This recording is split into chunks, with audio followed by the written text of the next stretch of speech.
The pen slipped from Aaron Whitmore's fingers and clattered across the polished conference table, the sharp sound echoing louder than it should have in the quiet law office. For a heartbeat, no one moved. His lawyer cleared her throat. The mediator glanced down at the paperwork. But Aaron couldn't look away from the woman standing across from him, because beneath the loose cream-colored coat she wore, beneath the carefully chosen distance in her eyes, was a truth he hadn't been prepared to see. Lena Whitmore was 7 months pregnant. He hadn't known. Or maybe, if he was being honest with himself, he hadn't wanted to know. Lena stood still, one hand resting protectively on her belly, the other clutching a folder of documents. Her face was calm, almost too calm, but her eyes carried the weight of sleepless nights and decisions made alone. She had come to finalize the divorce, not to explain herself. And yet, the moment Aaron froze, something unspoken cracked open between them, an unfinished story neither of them had truly walked away from. 7 months earlier, Lena had walked out of the glass-fronted apartment they once shared, carrying nothing but a suitcase and a heart bruised beyond repair. Back then, Aaron had been too consumed by deadlines, promotions, and the constant hum of ambition to notice the quiet way his marriage was unraveling. He told himself she needed space. He told himself she'd come back when things settled. He told himself a lot of things. What he hadn't told himself was that Lena had been pregnant even then. Lena remembered the night she found out. It was raining, the kind of steady rain that makes the city feel smaller and lonelier. She had stood in the bathroom, the test trembling in her hand, staring at 2 unmistakable lines. Her first instinct had been to call Aaron. Her second had been to laugh at herself for thinking he'd answer. He was in Singapore that week, finalizing a merger, his voice echoing through hotel lobbies and boardrooms while she sat alone in their apartment, wondering how to fit this miracle into a marriage already breaking apart. By the time Aaron returned, she had already learned the rhythm of silence. He hugged her distractedly, kissed her cheek, and launched into a story about contracts and investors. She waited for the right moment to tell him, but the moment never came. There was always a call, always an email, always something more urgent than her quiet fear that she was losing him. The night they really fought, was the night she almost told him. He accused her of being distant. She accused him of being absent. Words piled on top of words until they were both saying things they couldn't take back. When he said, maybe we rushed into this marriage, something inside Lena closed for good. She didn't mention the baby. She packed her bag the next morning and left before he woke up. Now, standing in the lawyer's office, Lena felt the weight of that choice pressing down on her chest. She hadn't come here for reconciliation. She had come for closure. Aaron finally found his voice. You're pregnant? The words sounded foreign, as if they belonged to someone else. Yes, Lena replied simply. How? The question slipped out before he could stop himself, and he hated how it sounded the moment it left his mouth. Lena's jaw tightened. You know how, Aaron. The mediator gently suggested a short break, sensing the tension in the room. But Aaron shook his head. He couldn't look away from Lena, from the unmistakable curve of her belly, from the life growing there, a life he suddenly realized was his. Why didn't you tell me? He asked, his voice lower now, stripped of accusation and filled instead with something dangerously close to regret. Lena took a breath. This was the question she had replayed 100 times in her mind. Because every time I tried, you weren't there. And when I finally left, I didn't want you to think I was using the baby to keep you. Aaron flinched. He wanted to argue, to say he would never think that, but the truth sat heavy between them.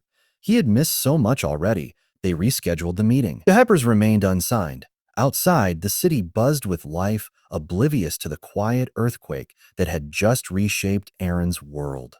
That night, Aaron sat alone in his apartment, the same apartment that now felt like a museum of bad decisions.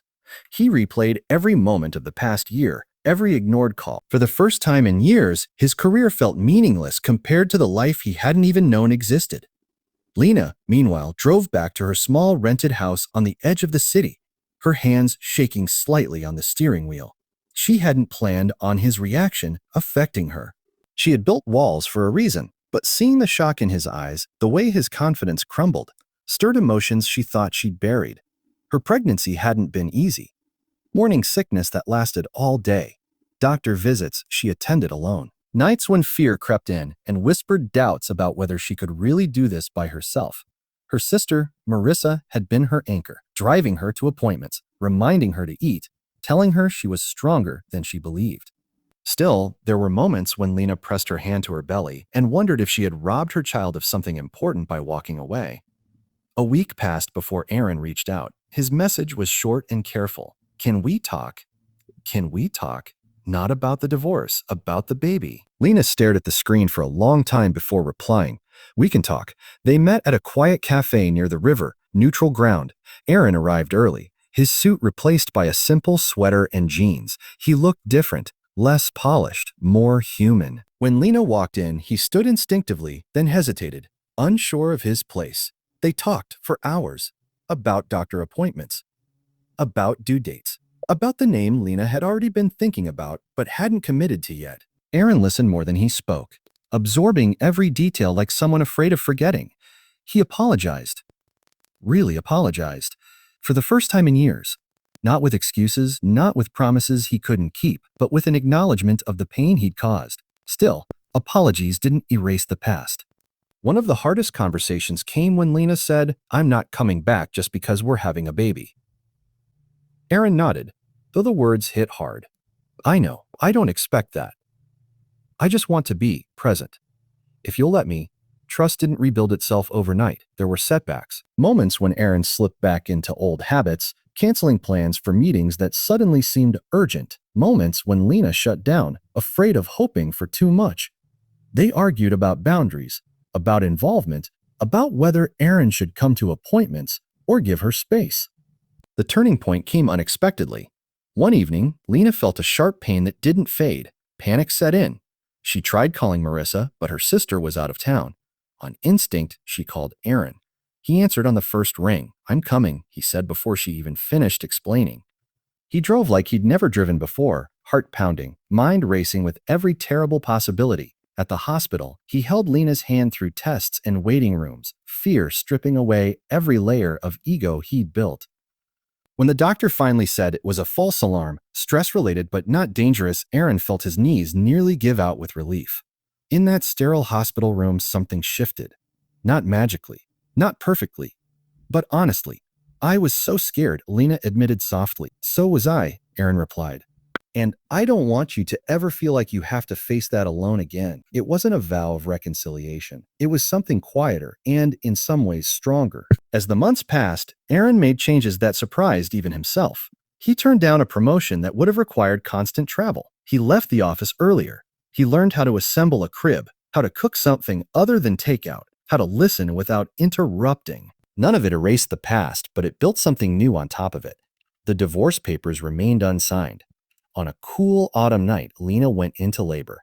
Aaron was there within minutes, his face pale, his hands steady. The labor was long and exhausting, filled with pain and determination. When their daughter was finally born, crying and perfect, Aaron wept openly, overwhelmed by love and guilt and gratitude all at once.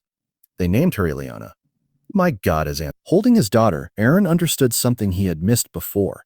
Success meant nothing if it cost him the people who mattered most. Lena watched him with Ileana, saw the way he spoke to her softly, the way he looked at her like she was the most important thing in the world. Her heart didn't forget the hurt, but it allowed space for possibility. They didn't rush into anything. They went to counseling, not to save a marriage, but to understand whether it could be rebuilt. Some days were hopeful, some days were hopeful, some days were hard, but every day they chose honesty over pride.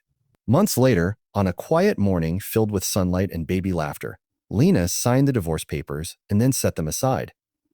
Not today," she said. Aaron didn't push. He simply nodded, understanding that healing had its own timeline. The story of their marriage didn't end in that lawyer's office the day Aaron froze. It transformed. It became a story about accountability, about growth, about the courage it takes to face the consequences of your absence, and the humility it takes to change, and he did. The strongest lesson wasn't about saving a relationship. It was about showing up. For love, for responsibility, for the life you help create. Because sometimes the most powerful wake-up call isn't the loss of a marriage, but the realization that it's not too late to become the person someone once believed you could be.